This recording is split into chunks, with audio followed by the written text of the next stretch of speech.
We're living in a time of repeated hysteria, where all conclusions are already ideologically preset, and every piece of daily news is forcibly molded to conform with them. That's why there's apparently no need to wait for the specific facts of the Atlanta shooter case. We don't need to know more about him. We already know all we need to know. Number one, he's a white racist. You killed 6 Asian people. Specifically, you went there. If there's anyone who's racist, it's a mother who kills 6 Asian women. Your murders speak louder than your words. Well, if there's anyone who's probably wrong, it's a motherfucker who doesn't wait for the facts and acts as though the emotion of his edgy F words makes him right. I guess we're just going to disregard the white people and the Hispanic person also shot in this incident, because if a mass shooting isn't perfectly demographically representative like anything else in society, it too should be presumed to be racist. He should have shot exactly 6 white people, 2 Hispanics, 1 black person, and 1 Asian, because we don't want any affirmative action for our crime victims, only for our self-righteous, unfunny comedians. And number 2, it was Trump's fault. It comes in a year where China was closely linked to the spread of the coronavirus.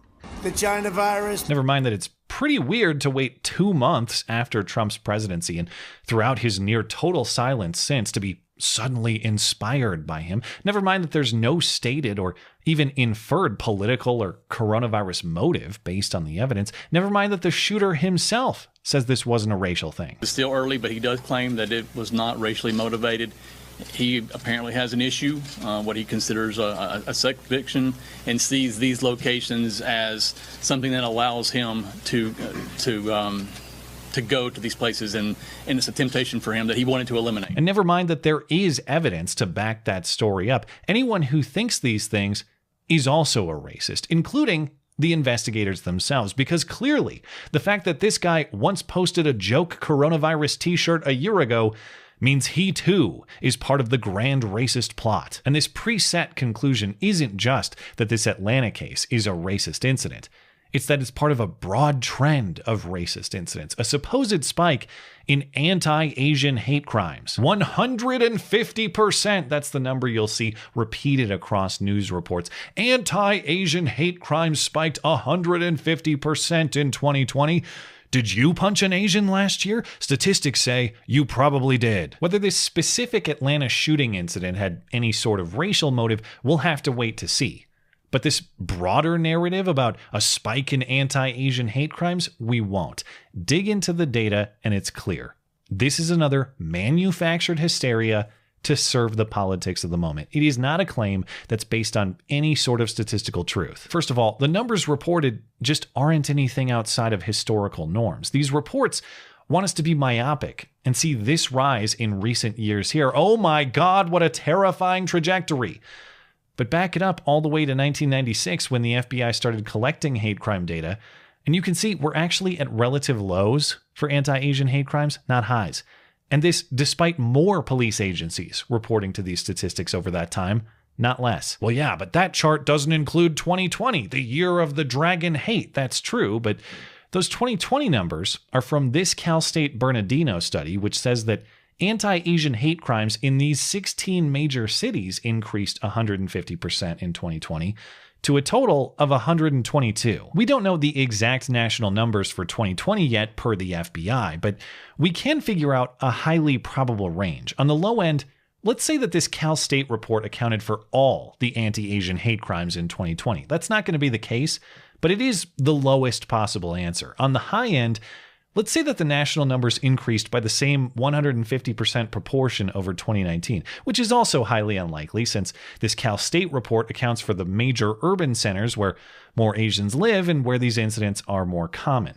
Assuming the true number lands within this range, which is highly likely, that number is still within historical norms. And it may be higher than in recent years, sure, but in no prior comparable year have we ever considered this a crisis. We never asked, why wasn't Obama successful in reducing anti-Asian hate crimes during his 8-year tenure? We never asked, what about Bill Clinton's rhetoric correlated with all-time anti-Asian hate crime records? And even if we do see a national 150% increase, the reason these incidents are so prone to such massive percentage fluctuations is not because they're so common.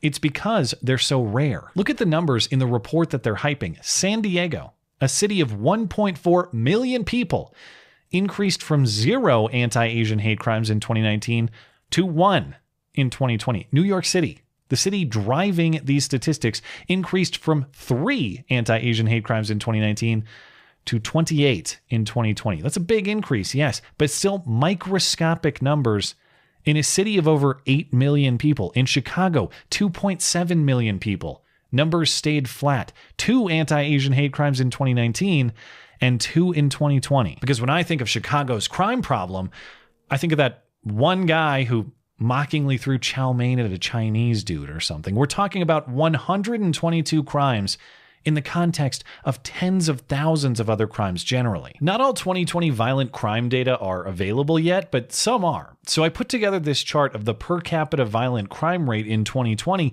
in 4 of these cities highlighted in this Cal State report versus the per capita anti-Asian hate crime rate. Did I forget to enter the hate crime data? No, it is on the chart. You just have to zoom in absurdly close, and then you can barely see this tiny red sliver in Seattle, where the anti-Asian hate crime rate is the worst at 1.7 incidents per 100,000 population. In other words, in even the worst anti-Asian hate crime cities, there are 200 to 500 violent crimes generally for every 1 anti-Asian hate crime. Well, yeah, but that's because we don't properly categorize hate crimes. So there are way more than we know about. It doesn't matter if we call them hate crimes or not. There are obviously so many of them. And that's the real issue. Whether it's explicitly called a hate incident is irrelevant. 6 of the 8 people murdered were Asian American. 7 of 8 were women. This man targeted places where Asian Americans were working. Okay, fine. Let's say that every crime in which an Asian is victimized is a hate crime then. If we're not capturing enough of the data, let's capture all of the data. They're all hate crimes. The question then is, are Asians victimized by crime at a disproportionately high rate? And the answer is no. According to the latest release of Justice Department statistics, adjusted for population, Asians are actually the victims of violent crimes at a rate lower than all other races, white, black, Hispanic, and otherwise. And if you consider that analysis overly broad, not all crimes against Asians are hate crimes, but many are, fine.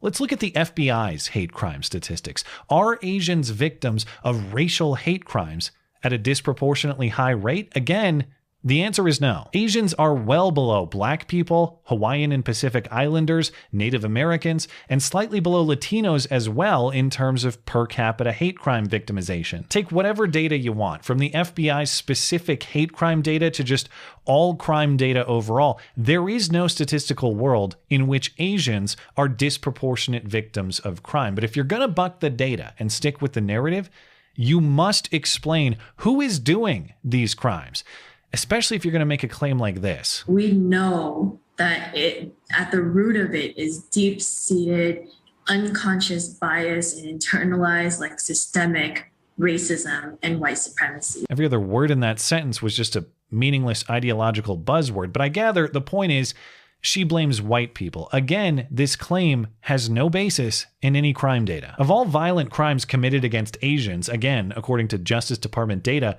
most are committed by Black offenders. White people are tied with other Asians in committing crimes against Asian people. Locally, these numbers are even more skewed. Historically, in San Francisco, up to 85% of violent crimes against Asians have been committed by Black attackers. Unless you want to make the argument that white people are so sophisticated in our racism that we mentally control other races to do our hate crime bidding for us as cover, there is no white supremacy argument here. And if you do want to make that argument, then you'd have to say that we're supreme, because we'd have a telepathic superpower. But beyond all of this statistical illiteracy, there is even more silliness in the strategizing about what to do about it. There is delusion in believing the media presentation on this issue, but there is clinical insanity in believing some special emoji-designated hashtag on Twitter or a yellow square posted on Instagram is going to do a damn thing about it. Because I get it, no matter how statistically insignificant,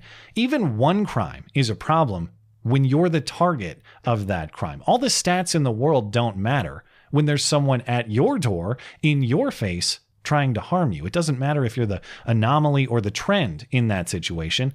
All that matters is you're in it. And if you're in it, what's going to matter more? Your digital virtue or your ability to stop the threat? Reports this week say that Asians are responding to this supposed 2020 hate crime trend by participating in the other 2020 trend, getting strapped.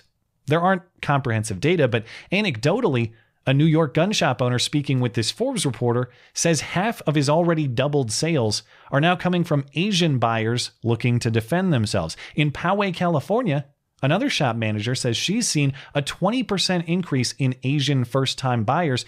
Those buyers also citing self-defense reasons. The same in Ohio and the same in Washington State. If we're going to ignore the historical data, I'm at least happy to see lessons learned from the historical solution. Nobody defends you better than you defend yourself. I think now that man up there seems to be holding a shotgun, Larry, and thus far there does not seem to be any looting or burning, at least right where they are. Because on this, we should all agree, statistically increasing or not, statistically disproportionate or not, the hate crimes end when the hate crimes have consequences. And consequences don't come from Twitter trends.